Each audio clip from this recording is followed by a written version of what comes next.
I have a video here that I found getting ready for this that is a quick demonstration of sums up everything we've been talking about.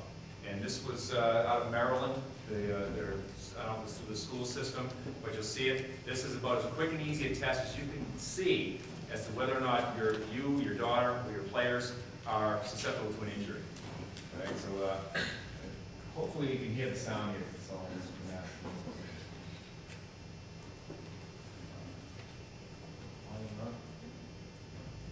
All right.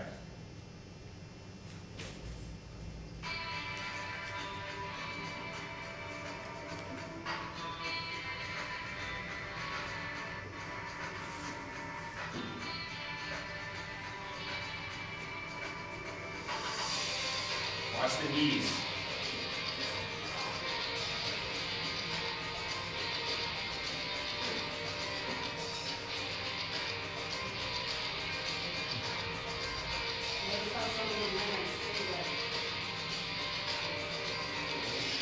You see a pattern here. Yeah. Yeah. That hurts just looking at it. Great quote here. Okay. British Journal of Sports Medicine, we already heard it mentioned tonight.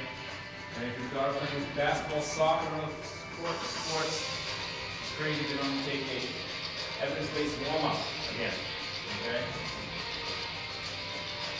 That would be Julie's quote.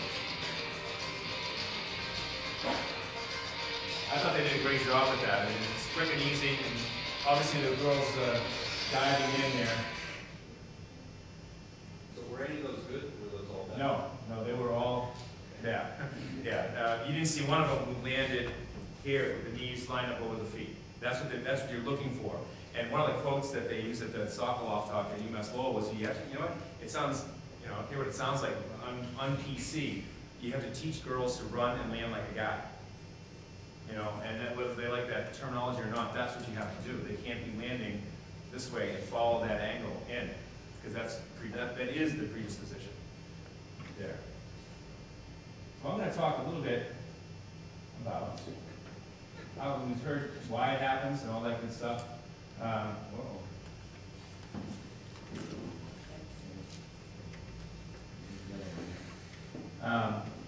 Some of the things that we do can do to prevent it from ever happening in the first place. All right, just a little bit of my background. Okay, I won't spend a lot of time on it. I do teach a class on exercise prescription and program design at UMass Lowell, and that's where I heard about that lecture. Significant past sports background, I don't need to get into, but I can identify with the knee pain. I ruptured my patellar ligament. That's the big ligament below your kneecap in competition back in '87. And that was so I appreciate the mindset. And we'll talk a little bit about the athlete's mindset and why girls in specific, and we haven't touched on it yet, why females are actually more difficult to get off the field than guys. Okay, it's an important thing to note. Okay, so the goal of obviously tonight's session, we want to avoid the injury in the first place. Provide understanding of the causes, which I think we've done extensively. We've shown the stats. Now we're going to talk about a little bit of the place to start, point out common pitfalls, and provide some of the resources. All right. One of the points that Sokoloff made, and it was a great lead in there, was our women's sports endangered. The injuries are so common that some sports programs are endangered of being, of not being viable anymore. Obviously, we know the rate of injury is so high in the sport. The showstopper we talked about, 6 to 12-month recovery period, but we see people, especially highly motivated, aggressive athletes, trying to push this limit. They want well, you can, if she can get back in 6 months, I can get back in 4. Okay, and they're going to re-tear because they're not ready. All right. Girls being sent to college programs, and I actually had a good conversation with Art Portis, who's the athletic director, very, very good one at UMass Lowell. And he says these girls are being sent to collegiate programs with previously torn ACLs. It's common in high school now. All right? They're viewed as damaged goods, however, by the coach. The coach is going to send that girl into him and say, can I give this girl $100,000 or not? So it comes down to, is her knee any good to me or not? So that's what you're looking at. It's not like, I had my ACL done last year. Well, you could be losing your scholarship because of that, because you're damaged goods.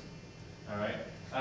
And again, we talked about that in the very beginning. It's almost like a badge of honor thing, and to write a passage and to get your ACL torn. He gave a great example that I won't get into too much, but there was a very top-level player, Mia Hamm type level, and her name was Stedman, that Sokoloff interviewed for his book. And she had had so many surgeries, her and her mother argued in front of the guy that she couldn't remember how many surgeries they had. All right, it was well into the teens. Couldn't even remember. Last time they went in, the doctor said to her, came back out, she wakes up in anesthesia, what'd you do? Nothing. There's nothing left. There's nothing left in there we can fix. That's it. And permanently, she's obviously done with sports all through. One national caliber soccer program, 8 tears out of 18 girls in the program over 2 years. Females are anywhere, we've seen this to anywhere 2 to 8, depends on what program or study you're looking at.